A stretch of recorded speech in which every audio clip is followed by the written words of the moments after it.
अभय पराशर हमारे संवाददाता हमारे साथ हैं। अभय, कोई इनपुट और आपको मिला हो, अपडेट कोई?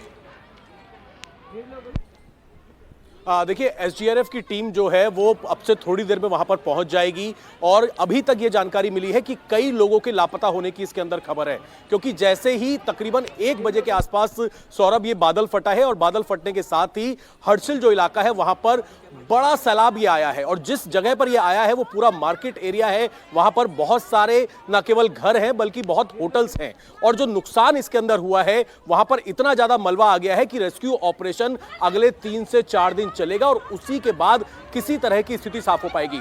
एसडीआरएफ के कुछ कमांडेंट हैं जो मौके पर पहुंच रहे हैं, उनसे हमारी बात हुई है। उनका यह कहना है कि जब तक उस मलबे को वहां से नहीं हटा लिया जाएगा तब तक कुछ भी नहीं कहा जा सकता कि इसके अंदर कितने लोग लापता हुए हैं या फिर कितने लोग घायल हैं। क्योंकि जब यह सैलाब वहां पर पहुंचा तो कुछ लोगों ने सीटियां मारकर आवाज देकर, क्योंकि दूर से दिख रहा था कि कितना बड़ा यह सैलाब आ रहा है, लोगों को अंदाजा नहीं था, लोग अपने होटल के घरों के अंदर थे, तो इसी वजह से वहां पर लगातार सीटी मारकर, विसल मारकर लोगों को बाहर निकलने के लिए चेताया गया, लेकिन मौका ही नहीं मिला। तो फिलहाल एसडीआरएफ, एनडीआरएफ, आर्मी की टीम इस हर्षिल इलाके में पहुंच रही है। पहुंचने के साथ ही रेस्क्यू ऑपरेशन लगातार किया जा रहा है। खुद उत्तराखंड के सीएम पुष्कर सिंह धामी जो हैं वो पल पल की अपडेट्स ले रहे हैं प्रशासन से। डीएम जो है वो वहां पर मौके पर पहुंच रहे हैं, लेकिन क्योंकि अब से तकरीबन 1.5 घंटे पहले की ये पूरी घटना है तो अभी पूरी स्थिति होने में साफ लगेगा। लेकिन तमाम प्रशासनिक अधिकारी और साथ ही एसडीआरएफ, एनडीआरएफ की टीम मौके पर पहुंच रही है ताकि जल्द से जल्द रेस्क्यू ऑपरेशन शुरू किया जा सके। और अब मौसम देख ही रहे हैं, इस तस्वीर में भी जो दिख रहा है कि बरसात का पुकार पूरी तरीके से मौसम बना हुआ है उत्तराखंड में। कि कल उत्तराखंड के मुख्यमंत्री धामी जी को उनके चाचा का निधन हो गया था, उनको देहरादून से खटीमा जाना था, उनका चॉपर नहीं उड़ सका शाम तक और उनको हमारे कार्यक्रम में भी आना था, दिल्ली भी आना था कार्यक्रम में, लेकिन वो चॉपर वह नहीं उड़ सका, ना वो खटीमा जा पाए और ना वो दिल्ली आ पाए। ये स्थिति मौसम की इतनी उस वक्त खराब है उत्तराखंड में। जी बिल्कुल। और जैसे अभय जो ने जो एक बात बताई वो बिल्कुल सही है कि ये केवल पानी नहीं आया है, इसमें क्या था, कीचड़, कितना मलबा था, क्या क्या आपने साथ पानी लेकर, पत्थर होंगे, वो मलबा, उस मलबे में दबे हुए हैं वहां की ये जो जितनी भी इमारतें आपको दिख रही हैं। और बिल्कुल ठीक कह रहे हैं अभय कि पहला काम तो होगा इसके बाद मलबा हटाना, तब पता चलेगा कि इसके नीचे क्या क्या है, क्या नुकसान। जी अभय। देखिए बिल्कुल सौरभ, जिस तरीके का ये सैलाब आया है इसमें क्योंकि बादल फटा है काफी ऊपर इलाके में और निचला ये जो इलाका है, आप सोचिए ऊपर बादल फटने के साथ ही पेड़ों के तने, पत्थर, जितना भी मलबा था, जितनी गाद थी, वो सब बहुत तेज रफ्तार में आई है। क्योंकि जब भी बादल फटता है तो ये देखा जाता है कई बार अगर खाली पानी होता है तो रेस्क्यू ऑपरेशन थोड़ा आसान हो जाता है, लेकिन इतनी तेज रफ्तार में ये सैलाब आया और जितनी गाद है, कीचड़ है, पत्थर है, पेड़ के तने हैं, वो उन सभी ने नुकसान पहुंचाया है इस पूरे हर्षिल इलाके में। और वहां पर साफ तौर पर दिख रहा है कि बहुत सारे रिजॉर्ट्स हैं, लोग घरों के अंदर हैं और यही वजह है कि सामने से ऊंचाई से लोग सीटियां बजाकर लोगों को अलर्ट कर रहे हैं कि इतना बड़ा पानी का सैलाब जो है वो आ रहा है।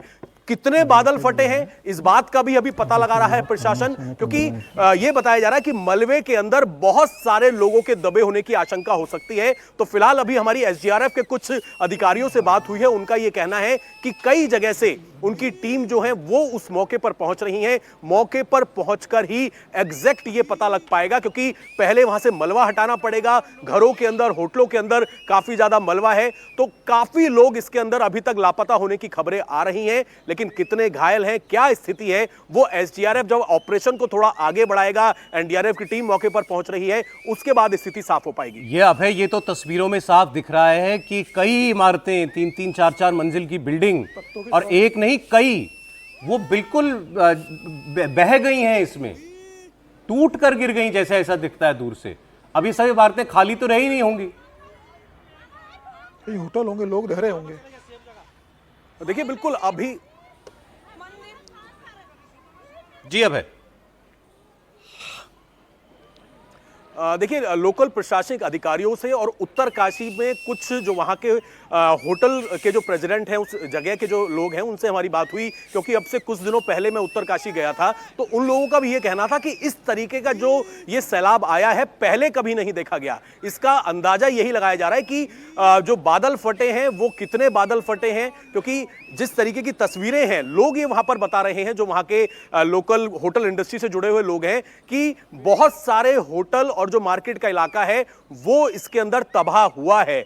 कई होटल पूरी तरीके से बह गए हैं और इतना ज्यादा मलबा अपने साथ ही लेकर आया है कि उसकी चपेट में भी कुछ लोग रहे होंगे। ये बिल्कुल क्लियर बात है कि जितने रिजॉर्ट्स वहां पर दिख रहे हैं उसके अंदर लोग मौजूद थे और उन्हीं लोगों को पीछे का जो सैलाब आ रहा था उससे अलर्ट करने के लिए लोग वहां पर चिल्ला रहे थे।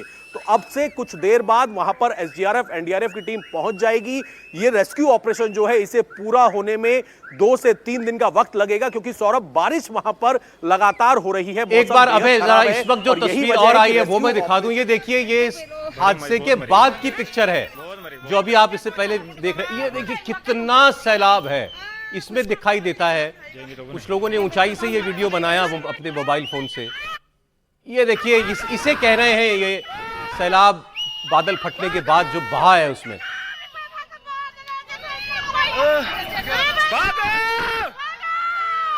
भागी भागी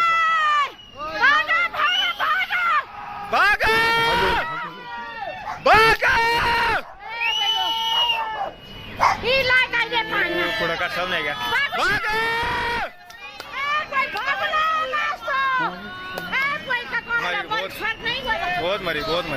बहुत एक तो हाइट है। ये देखिए एक तस्वीर में अलग अलग तरीके की जगह से लिए गए वीडियोस हैं। सैलाब दूर से आता, ऊंचाई से आता हुआ भी दिखता है। लोग चिल्ला रहे हैं भागो भागो, किसी तरह उनकी आवाज नीचे पहुंच जाए, कुछ जिंदगियां बच जाएं। लेकिन इतना समय ही नहीं था किसी के पास।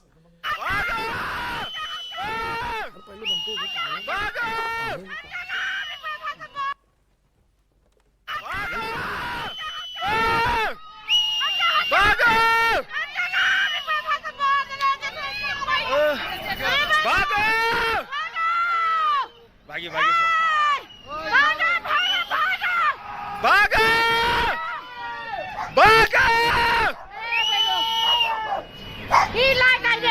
थोड़ा का सब नहीं गया।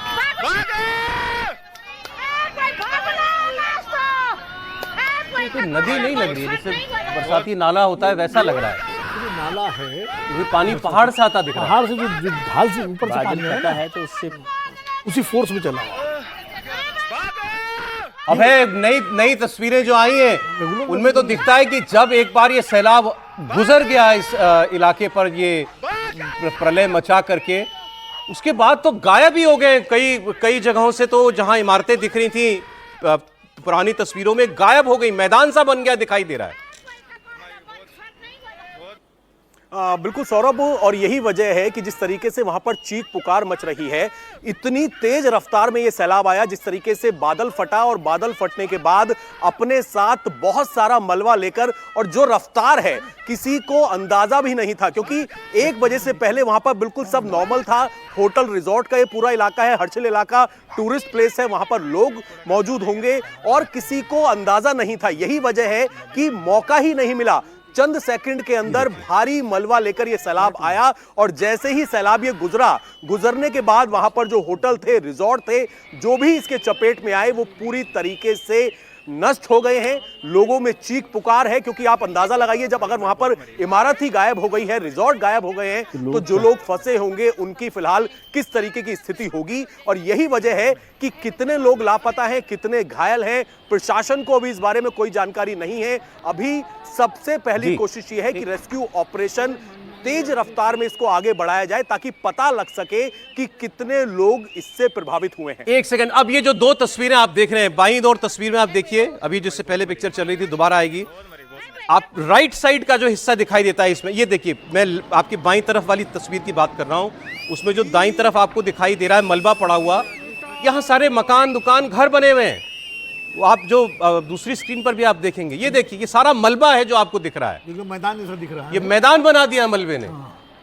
ये एक पानी बहने का एक और रास्ता नाला नाला था निकाल दिया। जो बाईं तरफ को जा रहा था, और दाईं तरफ पूरा ये इमारतें बनी हुई थी, वो आपको इस तस्वीर में दिखाई देगी, राइट वाली पिक्चर। ऐसा लगा कंक्रीट की सड़क बन गई है। बिल्कुल, ये देख सब गायब हो गया, जो राइट साइड में जितना सब दिख रहा था। इतने मकान ऐसा लगता है थे ही नहीं कभी वहां। समतल हो गए पूरे।